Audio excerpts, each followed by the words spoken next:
Welcome to the Deep Dive, your shortcut to understanding the complex forces shaping our world right now. Yeah, we're here to cut through the noise. Today, we're unpacking a stack of recent reports and analyses. We're looking at everything from shifts in governmental power and the judicial system right through to the evolving electorate and, well, some hidden impacts of policy. We'll be drawing insights from electoral vote news reports and also a deep dive into how a historic immigration drop is changing the job market. And our mission really is to help you quickly grasp how these things connect. Uncovering some surprising facts and understanding the broader implications. Exactly. And what's particularly striking here, I think, is how seemingly disconnected events often weave into a much larger narrative. Right. So we're going to explore these pieces, not just as isolated facts, but really to reveal the so what's for you, helping you see that bigger picture and maybe encouraging you to think critically about the information we all encounter daily. Absolutely. So let's start with a look at some claims regarding governmental power and how it's reportedly being wielded in ways that are definitely, well, raising some eyebrows, and alongside some very specific legal challenges. This is where we uncover some truly compelling details. Indeed. And these reports, they really compel us to examine the reliability of the sources detailing these events. Okay. And maybe consider the motivations behind the actions described, connecting them to broader ideas about institutional integrity and public trust. This raises an important question. How do we gauge the veracity of information when the stated motivations of the people involved might be, well, clearly aligned? Right. Take the Ghislaine Maxwell transcript, for instance. The Department of Justice recently released transcripts of 2 interviews between Deputy AG Todd Blanche and Ghislaine Maxwell. Okay. The reports we saw stated quite clearly there was nothing in the transcripts that incriminates Donald Trump. And that's precisely where that critical thinking comes in, isn't it?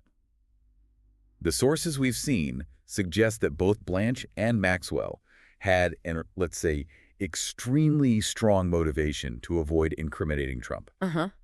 Furthermore, one report provocatively describes the Department of Justice itself as a wholly owned subsidiary of the Trump Organization, which, naturally leads to questions about the impartiality of such a release. Sure. And beyond that, the reports prompt us to ask, why did it take nearly a month to release the transcript? Yeah, what was happening then? Right, what was being done with the recordings in that time? And perhaps more intriguing, why was Maxwell moved from a, quote, pretty bad prison in Florida to a much more comfortable federal facility, often nicknamed Club Fed, in Texas? Especially when her crime should have made her ineligible, reportedly. Exactly. Her crimes should have made her ineligible for that kind of move. The Occam's razor explanation. Essentially, the simplest solution is often the most likely offered in one source, is that, quote, Trump can't pardon Maxwell now, so she demanded to be moved to a much nicer prison while she waits in exchange for her cooperation. What these incidents reveal, according to some sources, is a pattern of weaponizing federal agencies not just against political opponents, perhaps, but also against traditional oversight, potentially eroding the impartiality of our legal system. That certainly paints a picture of some intricate dealings, suggesting a fundamental shift in how justice might be administered, according to these reports anyway. And this kind of scrutiny into official actions isn't limited to just specific cases like that. We see similar questions being raised, for instance, in the renewed investigation into conservative Republican John Bolton. Ah, yes, Bolton. By the FBI, which one source describes as having rapidly been transformed into the president's personal police force. This investigation is a renewed look into the possibility that Bolton shared classified information when he published his very Trump-critical book back in 2020. And the points of contention here are quite stark, based on the reporting. First, the book was apparently vetted by various parts of the U.S. intelligence establishment before it was published. Okay, so it went through a process. It supposedly went through a process. Yeah. Second, it was published on June 23, 2020. That means the 5-year statute of limitations might have already run out. So potentially too late. Making the administration about 2 months too late to bring charges under that statute.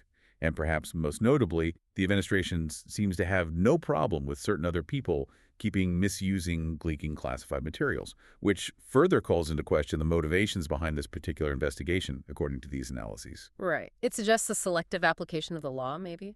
That's what the sources imply. It's a concerning pattern when you consider it alongside the Maxwell situation. These individual cases definitely highlight a concerning trend in the reported wielding of power. Now let's broaden our view a bit. How are these dynamics reportedly extending to specific institutions and regions across the United States? Yeah, let's look wider. We're talking direct impacts on everything from, say, urban policy to the economy. What are the broader implications these sources suggest? Well, here we need to analyze the strategic implications of these reported actions, connecting them to broader theories of executive power, economic control, and maybe the independence of key institutions. Yeah. If we connect this to the bigger picture, we see what some describe as a pattern of centralized influence emerging, creating a kind of new landscape for policy and governance. Our sources suggest Donald Trump has expanded his targets beyond, the traditional adversaries like media and law firms to include blue cities. Right, the cities themselves. Yeah. This is seen as a strategic move, apparently, as targeting cities is reportedly easier than targeting entire blue states, which often have more power. hmm Initial city targets mentioned include Los Angeles, described as very brown and very blue, and it just so happens to be the current hometown of Kamala Harris and Washington, D.C., D.C. where the federal government has a, quote, legal basis for mucking around in D.C. affairs. This is described in one source as Phase I. Phase 1. And the escalation reportedly continues from there. Chicago is signaled as the next place federal troops may be deployed. Federal troops in Chicago. That's what's reported. Which one report calls a clear violation of the 1878 Posse Comitatus Act. Yeah. That's the law largely prohibiting the use of the military for domestic law enforcement without very specific authorization. Right, I remember that act, yeah. The reports question whether the deployment of regular Army troops in town intimidating black men will cause them to think twice about what they have brought on. The use of the armed forces in non-emergency situations is characterized as a huge and illegal escalation, leading to questions about the limits of such actions and, frankly, if military generals would even follow potentially unlawful orders. That's a massive question. It presents a deeply concerning scenario, according to these reports. And New York City, Baltimore, and Oakland are also reportedly on Trump's list, with him apparently stating he could keep the troops in those places as long as he wants. Which is a bold claim. Democrats have pushed back strongly, as you'd expect. Former Chicago Mayor Rahm Emanuel stated this isn't about crime, but targeting welcoming cities, known as sanctuary cities, and deal with immigration. Okay, so framing it as an immigration issue. House Minority Leader Hakeem Jeffries cited no basis, no authority, and Illinois Governor J.B. Pritzker said no emergency that warrants the president sending in federal agents. And what's perhaps even more concerning, Secretary of Defense Pete Hegseth reportedly ordered National Guard troops patrolling Washington to start carrying guns, with no justification given. Ordered them to carry guns. With no justification provided in the reports, yeah. This is seen by sources as an attempt to ratchet up the tension, maybe hoping for an act of violence that could serve as a pretext for going full-on martial law. That sounds incredibly serious. One source even characterizes the situation as an asymmetric war on its own people, being waged by the White House. These reports, taken together, depict a pattern of potential executive overreach and a blurring of lines between civilian governance and military force. It's a lot to take in, and beyond cities, reports indicate corporations are also on Trump's target list. Right, businesses too. Expected to toe his party line and, quote, pay him. Examples cited include things like a 15% export tax on NVIDIA chips and getting Intel to give him 10% of the corporate stock. 10% of the stock. That's what one source reported. That same source provocatively calls Trump the first Marxist president for pursuing what they see as state ownership of the means of production. That's quite a label. The sources also suggest Trump compares the U.S. to a department store, with himself as the manager setting all the prices. Companies are reportedly, and this is pretty wild, literally being scored in Excel on their loyalty to Trump. Scored in Excel. Yeah, and are being ordered to eat the tariffs, not raise prices, and just make less money.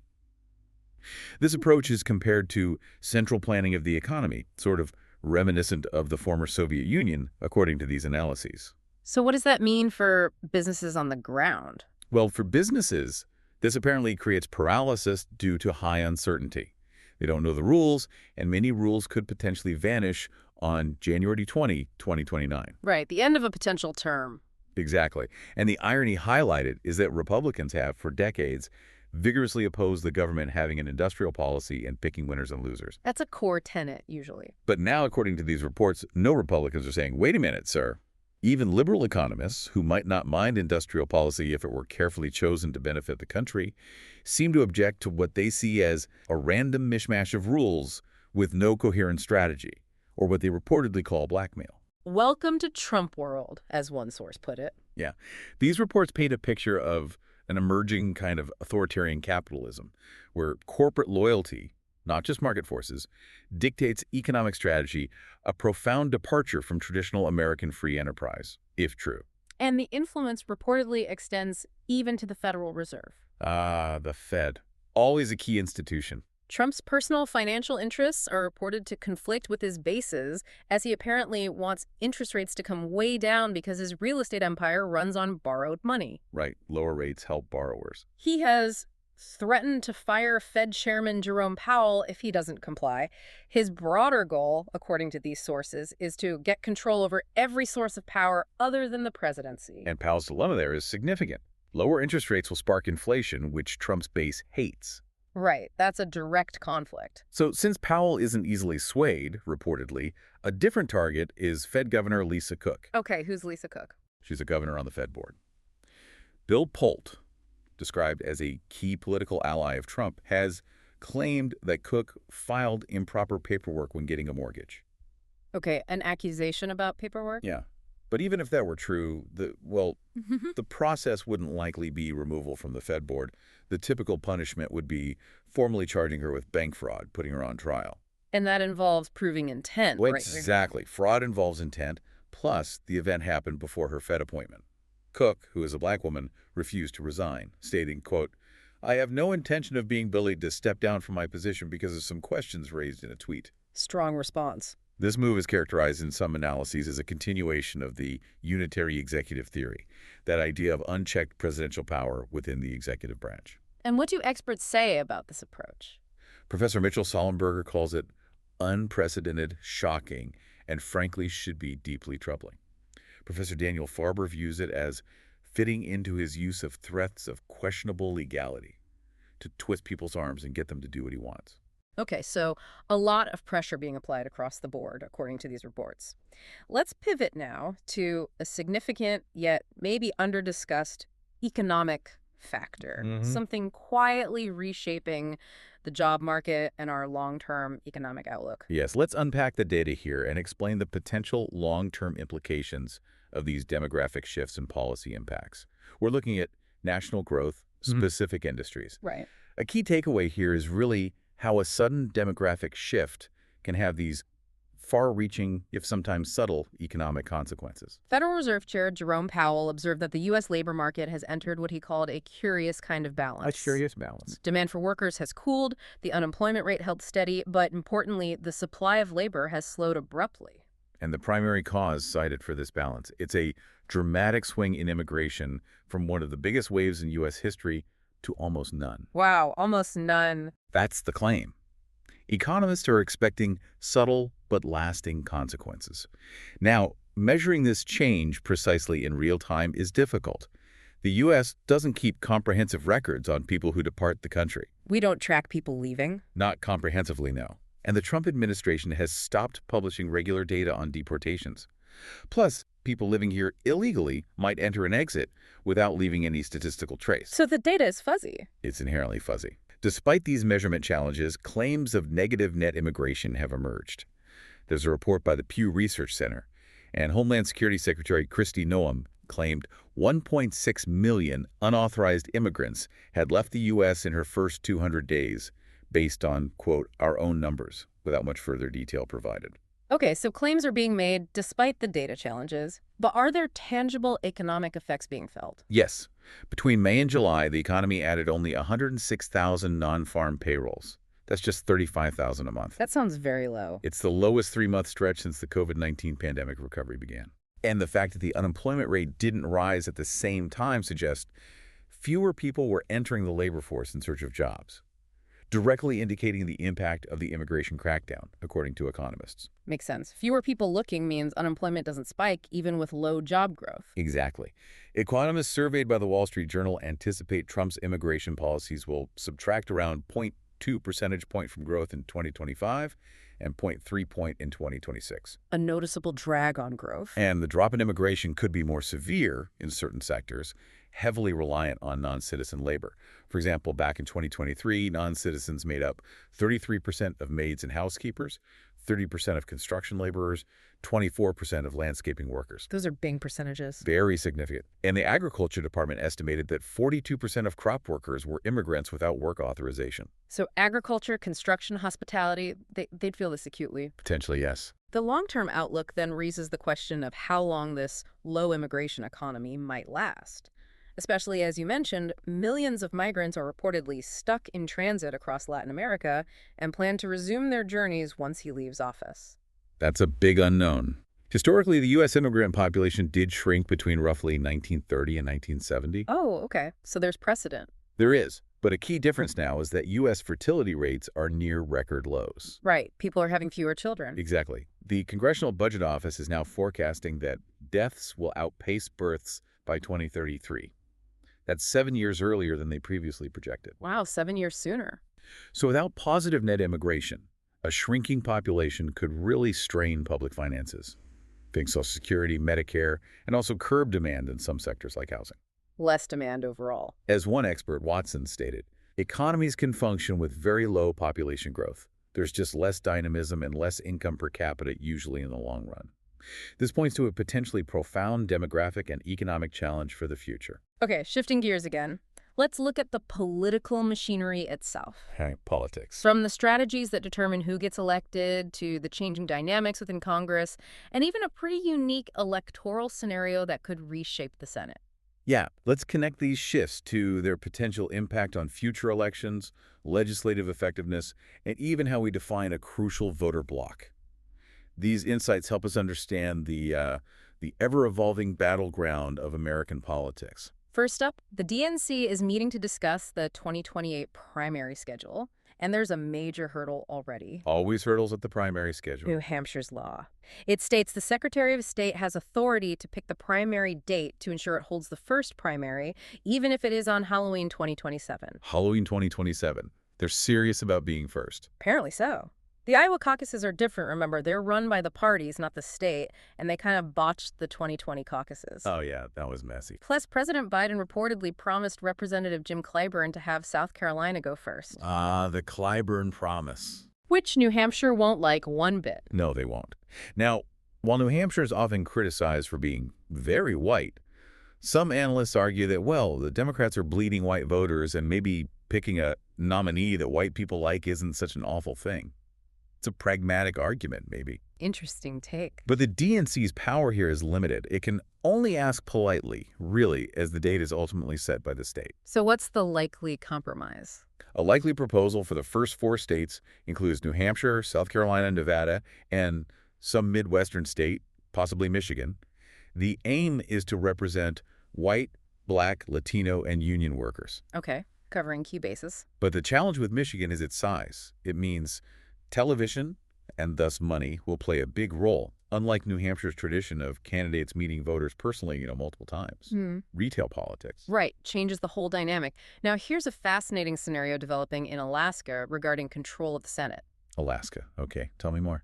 Democrats need to flip 4 Senate seats for control. They feel they have strong candidates in North Carolina and Ohio and are waiting on Governor Janet Mills in Maine for a potential 3rd. So they need one more tough seat. The critical 4th seat could potentially come from Alaska, where Senator Dan Sullivan, a Republican, is up for re-election.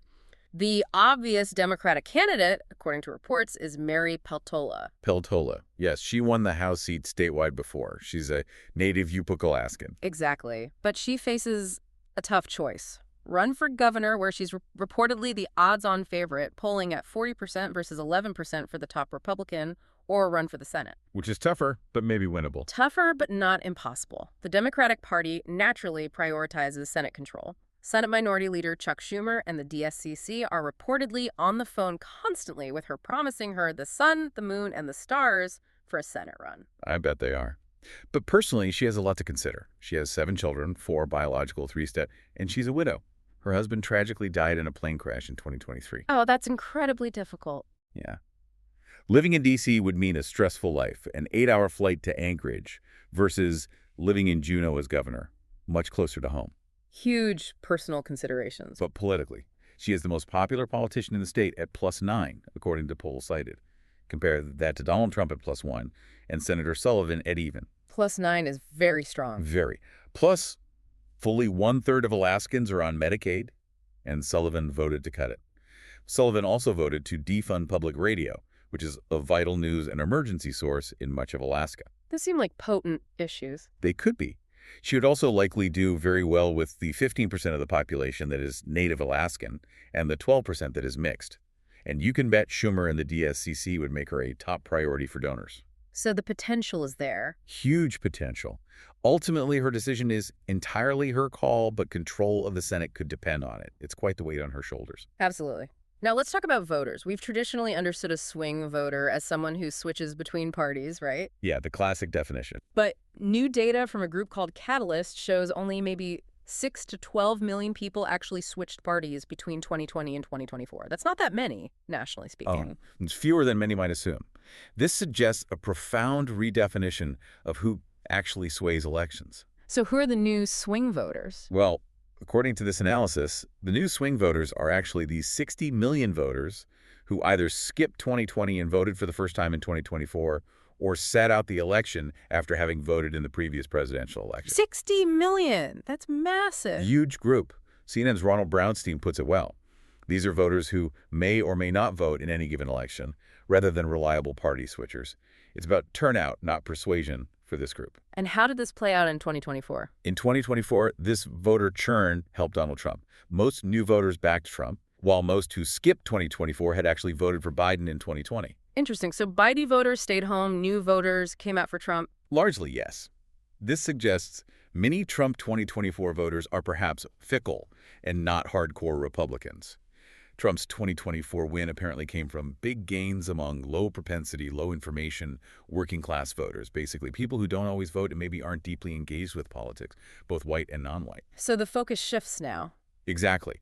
The focus is now on these to vote or not to vote, that is the question, voters. For 2026, Republicans face two tasks. First, get these swing-in, swing-out voters who showed up specifically for Trump to vote for House candidates they know nothing about. That's a big ask. And second, ensure those who do vote Republican, because they are not loyal partisans. And what about campaign strategy? Does this change things? Well, a key challenge identified for campaigns is that horrible negative ads often make these particular voters just tune out and not vote at all. So negativity backfires with this group. It seems so. Instead, they might need a positive, uplifting campaign like Barack Obama's in 2008. But those, according to the sources, are few and far between these days, which could potentially lead to quite low turnout overall in 2026. It fundamentally shifts how campaigns have to strategize. Fascinating.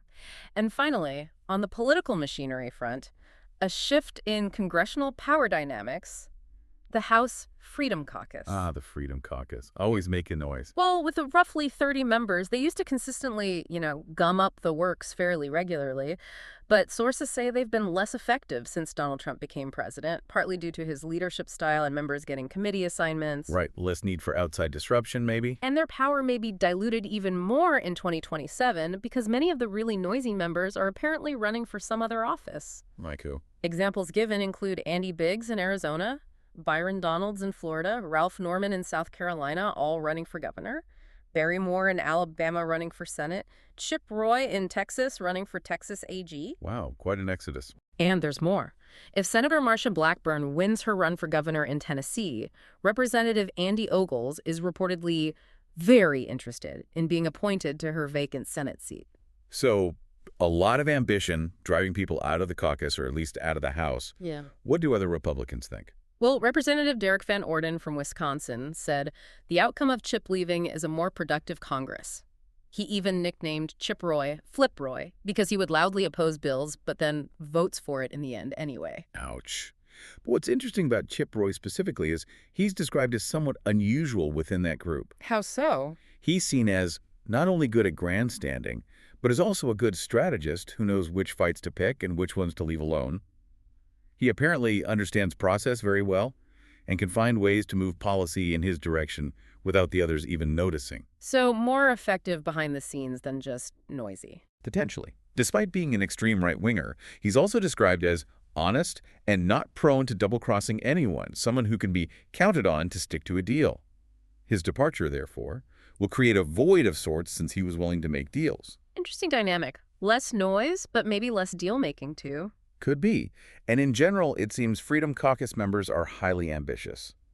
About 5 times as likely as random backbenchers to run for higher office, about 17% versus 3%. Okay, final topic. Let's turn our attention to a rapidly evolving threat, something that impacts pretty much everything we've discussed today, from elections to national security and really the very nature of information. We're talking about the digital frontier, AI and disinformation. Yes, this is huge. We need to dive into the mechanics of this new technology and its profound implications for democracy and how we all perceive truth in the digital age. This, perhaps more than anything else we've talked about, really ushers in a new era of information warfare. New technologies, including AI, obviously can be used for good and evil, but hostile foreign governments are already using it to help produce and spread disinformation. It's already happening. One source puts it bluntly: if you think the Russian interference in the 2016 election was horrendous, these reports suggest what's coming will be even more impactful. Yeah, the scale and sophistication are increasing. Russia, China, and other countries are reportedly gearing up to use AI to influence elections and inflame discord. And the AI is getting good enough that it can fool many people much of the time. How is it being used specifically? Well, one example cited is a Chinese company called Galaxy. It's reportedly using generative AI based on the Chinese AI engine DeepSeek, which is apparently much more energy efficient than any of the models built in the U.S. More efficient, okay. And what does it do? It mines social media and can create fake profiles and content that seem very authentic to many people. When Galaxy wants to boost a person or content, it can apparently generate likes from thousands of bots and create thousands of followers, all of whom put out perfectly reasonable-looking content, only they don't exist. Wow, automated amplification. Exactly. This technology was reportedly tested in the 2024 election in Taiwan and elsewhere. And now focused on the U.S. Galaxy has reportedly created profiles for at least 117 members of Congress and 2,000 other American politicians. Profiles for them, or targeting them. Profiles of them, it seems, perhaps to mimic or generate content related to them. And it can automatically generate plausible content for them in excellent English. That's a capability Chinese hackers traditionally struggled with. Right, the language barrier was often a tell. Yeah. This potentially means China may have leapfrogged Russia in this specific area of influence operations. But Russia hasn't stopped, presumably. Oh no, Russia's not giving up. They've reportedly been experimenting with creating fake stories that look like they originated from ABC or Politico, trying to mimic trusted news sources. Okay, so multiple actors, improving techniques. What about the U.S. response? Or the lack thereof mentioned in some reports? That's a major concern raised in the sources. Donald Trump has reportedly dismantled much of what the government had in the way of cybersecurity focused on this. Dismantled? How? The FBI, the State Department, and CISA, the Cybersecurity and Infrastructure Security Agency, have reportedly all cut down their offices that worked with industry to trade information about foreign infiltration into the U.S. So less coordination with social media companies and others. That seems to be the implication. The suggestion from the sources is that Trump welcomes foreign disinformation on social media and elsewhere. But couldn't that backfire? Absolutely. There's a potential for backlash. Yeah.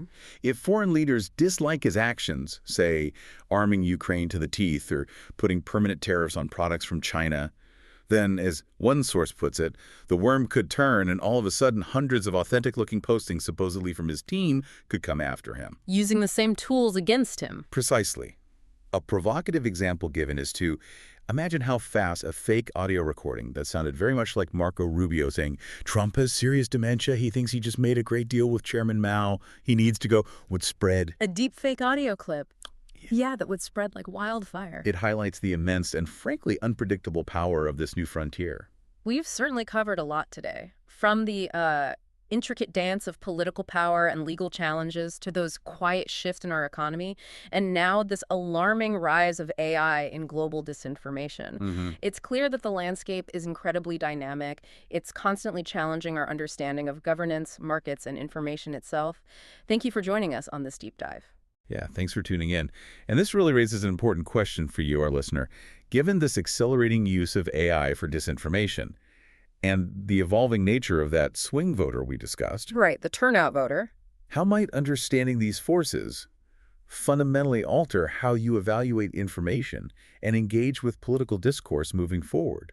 What new strategies will you need to employ to discern truth from manufactured narratives in this rapidly changing world?